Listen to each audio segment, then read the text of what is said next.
Hey guys, it's Edwin here, and I hope you're having a wonderful day. Today I'm going to be answering this question of what is the connection between social anxiety and swallowing anxiety?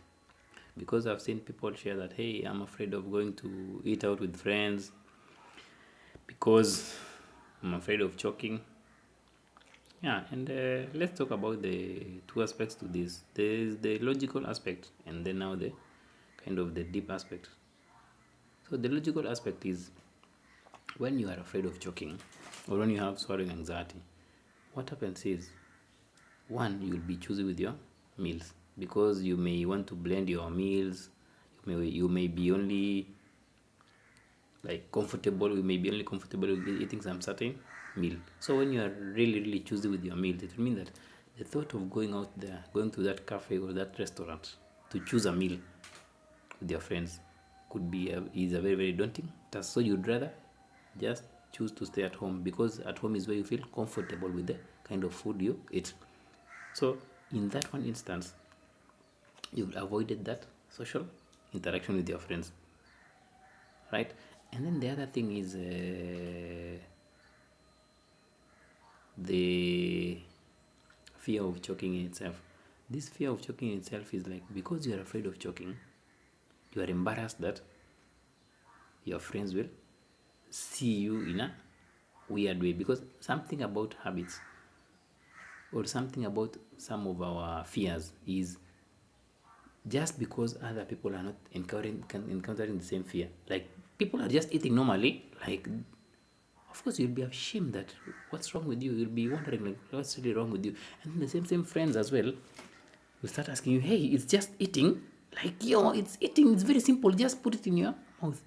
But for you, because you can't do it, because it's a very deep fear, you end up shaming yourself and blaming yourself for not being able to do that. So what will happen is you'll end up avoiding those social interactions altogether because if you go you feel embarrassed, and if you go your friends are not helping you by understanding your situation or your fear. That's a general thing with all phobias. It could be teeth grinding, it could be daydreaming. Like most phobias, we want people who have the same phobia so that we can have that sense of belonging, right? But when someone else doesn't have it, you feel that they are weird. So your friends will view you as this weird person. So people view you as this weird person. Of course, you'll tend to isolate yourself and disregard all those social interactions altogether. Because what's the point of going to eat with friends when you have this fear of choking, and when they're laughing at you, or when they're kind of, they may not be laughing at you like necessarily or literally, but they may just be viewing you from a certain angle that you cannot do something which is normal. Hope that makes sense. Then the other side as well is social anxiety and swallowing anxiety, because social anxiety is fear of social situations, right? So that fear of social situations means that you're just simply afraid of social situations because you're afraid of people. It may be because someone in the past, or it may be because you have low self-esteem. And sometimes overcoming this social anxiety may need some exposure, which is you exposing yourself to the social interactions. In this case now, you going out there talking to people. But now, because you cannot go out there and talk to people because of your swallowing anxiety, it becomes kind of a vicious cycle. Like you're afraid of going out to expose yourself to social interactions, which is now exacerbating this social anxiety as well. Because to be social, it needs us to go out there and even try out, let's say if it's flirting or doing something with our friends. But now, because of this other anxiety of swallowing or this fear of choking, you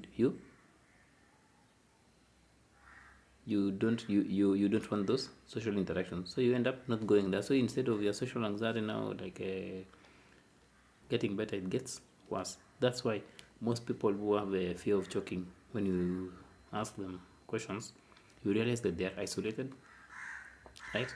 They fear public areas, and they rather lead this isolated life, like just with their blenders and with the Reddit or just some social forum. Yeah, and that also goes to explain to you that the problem you are experiencing, which is the fear of choking, is not really the real problem in this case. The real problem could be a much deeper psychological fear. It could be an incident.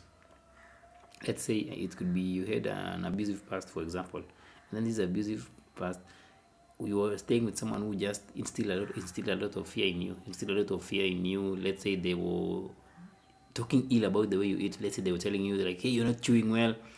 You see, small fears like that in the past. Small fears, those subtle fears, those subtle threats from someone, let's say someone you care about, those things sink deeper. They may sink deeper into your mind. And when something sinks deeper into your mind, you start believing it. You start believing that, hey, maybe I'm not supposed to go out because I don't chew well, or I'm not socially fit.